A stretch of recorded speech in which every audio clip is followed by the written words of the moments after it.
We are back. We're a little bit earlier than planned because my guest is on a road trip. She is going to the State Democratic Convention in Florida. I am talking to Jen Perelman, who is going to be running against Debbie Wasserman Schultz in Florida's 23rd district. Jen, thank you so much for joining me from the car, no less.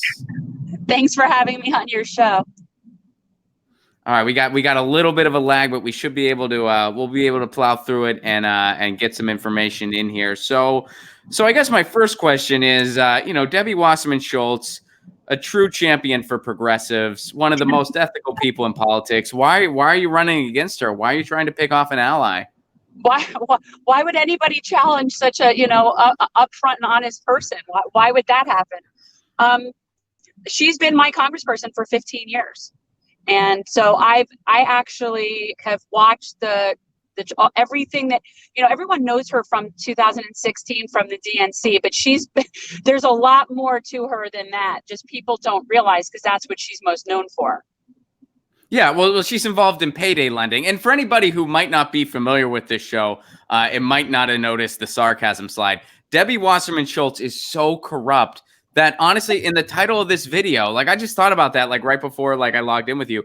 The title of this video, I just put DWS because for her, that's all you need. She is such a face of corruption.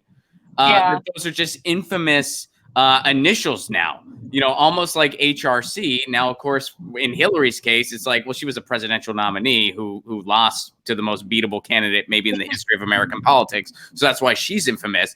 But with Debbie Wasserman Schultz, it's she is that corrupt, that she is that infamous. She's involved in payday lending, and she's supposed to be on the left. She's involved in payday lending. She has sat by while some of the most corrupt election practices in the country have gone on in Florida. I mean, we can start with 2000 and bring it up to present. And of course, there was 2016 where she was hugely instrumental in putting her thumb on the scale for Hillary Clinton and screwing over Bernie Sanders. So you're running up against her. What made you want to get involved with politics? I know I saw your campaign ad where you had a cat in it, so you won me over immediately. Are you a cat person? Oh, I'm a huge cat person. I'm a huge cat. Lucy's on the couch, but yeah, I'm a huge cat person. In some ways, I feel like this is something that I've been preparing to do forever. Just my background is in journalism and marketing and law. So I've always had an interest in policy. I actually went to law school so that I could lobby for nonprofit. And so I've always been interested in policy and just really the incentive. I think somewhat 18 was motivating that a bunch of non-corporate people were able to get through. It was somewhat inspiring to think that, okay, maybe there's a chance for non-corporate people to actually have successful grassroots campaigns. So I think it was just also a timing issue, just where I am now and having the time to be able to do this. So you guys are on your way to the State Democratic Convention, and one of the things you mentioned before we went live here, none of the presidential candidates are going to be there. Is that correct? Yes, that's what I have been told. Yes. So what's going on? Are they just writing off Florida for 2020? Or are they just saying, hey, Trump's got it, we're not even going to try? It appears that way. I mean, for the most part, Florida is very red. I think that there's only, out of 60 something counties, I think there's only 8 of them, right? Seven that are blue counties. So I mean, in terms of just them doing the best cost benefit analysis, it probably doesn't make the most sense for them to invest heavily in Florida in terms of, the Trump factor. Do you think a progressive could win in Florida, though? I mean, I understand what you're saying about the state as a whole, but there are a lot of huge progressive swellings in Florida who are tired of the status quo. They're tired of the corruption in Washington politics, and they really connected with a Bernie Sanders or someone similar. Do you think a Bernie Sanders could win in Florida in 2020? In my dream universe, yes, but I don't know that that's, I've lived here, I've been in Florida my whole life. So, we're used to it being a red state. And so it would be a very pleasant surprise. Now, I do think, that being said, that there are places and pockets in Florida where Bernie can definitely do better than others. Broward and Miami-Dade are definitely better places for him than, say, somewhere in the middle of the state.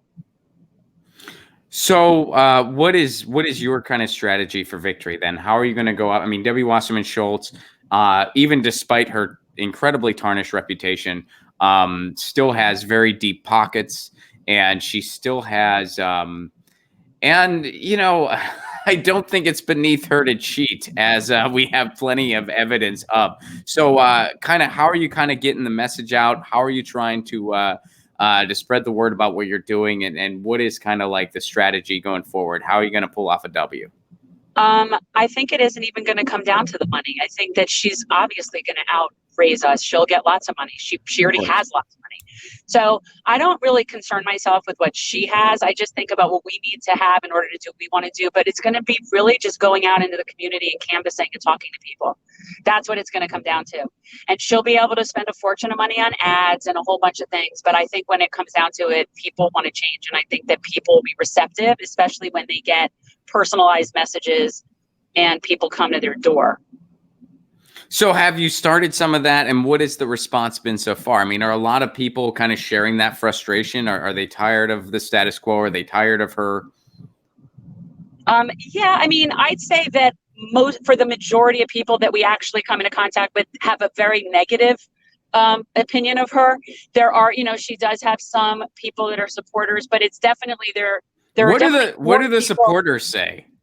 Well, they won't even engage. Actually, it's Really? interesting. The people, yeah, because it isn't about facts. It's not about anything reason. It's just they like her because they like her. It's generally older women, and that is just how it is. There's no reasoning. It just is. So the truth is I don't even engage. When somebody is one of those people, I just say, that's fine. Have a nice day. That's it, because they're not receptive. Wow. I can't imagine.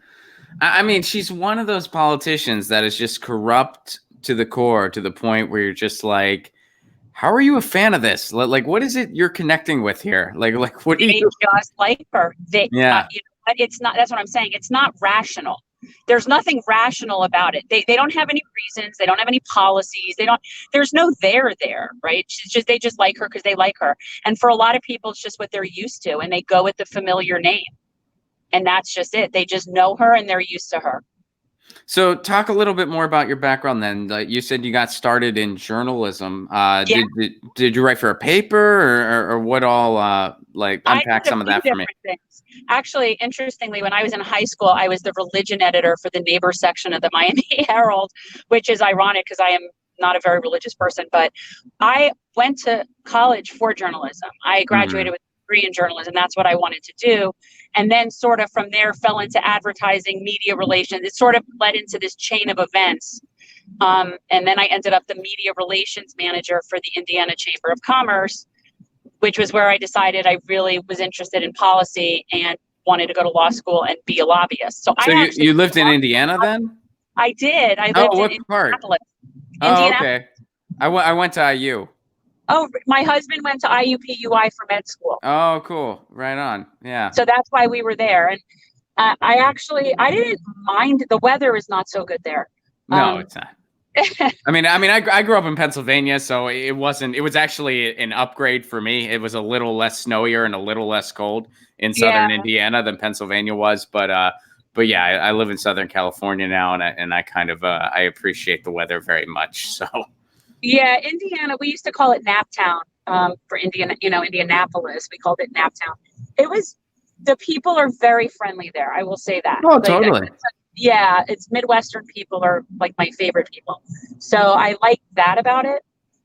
But yeah, I actually wanted to lobby, and I went to law school to be a lobbyist, but I wanted to lobby for things like the Innocence Project, or, I had certain ideas in my head about that the good guys needed lobbyists too.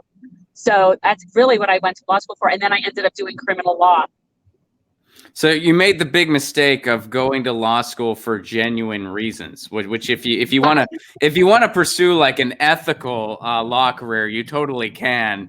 You're just bound to not make near as much money as most of your peers. Is that fair to say? It is. And it's funny, when I first came out of law school, I was doing criminal defense, because in the way Texas has it, there's no public defender's offices in the big counties. They give appointments to attorneys from the bench. So it was very flexible. So you could work when you want or not. And I had a baby at the time. So it was just very convenient for me. And I really enjoyed doing the criminal cases. So I actually ended up liking it, even though that was my original plan from going to law school. So where can people learn more about your campaign? You're a progressive going up against Debbie Wasserman Schultz. You're on the road, but you're taking some time to talk to us. You're on your way to a convention. You're doing the work. Where can people learn more about you? Oh, we definitely need all the help we can get. We need everybody to donate who can. We're really wanting this to be monthly small dollar donations. We're asking $23 a month for District 23 at gen2020.com. And then our gen2020.com. Yeah, and our Facebook is Gen2020. And then on Twitter and Instagram, we're at GenFL23. Awesome. All right. And we will make sure there's a link to the website below so people can go. They can learn more about you. Thank you so much for squeezing this in. Thank you for making the time for this. I appreciate you coming at me from the car. And Jen, definitely wish you all the best. Thank you. We definitely need a solid progressive instead of Debbie Wasserman Schultz in there. That'd be a huge help. So all the best to you. If there's anything I can do to help, please let me know. I'm sure we'll have you back on again at some point. And all the best. Thanks for All right. Thank you so much, Ron. All right. Safe travels. All right. Bye.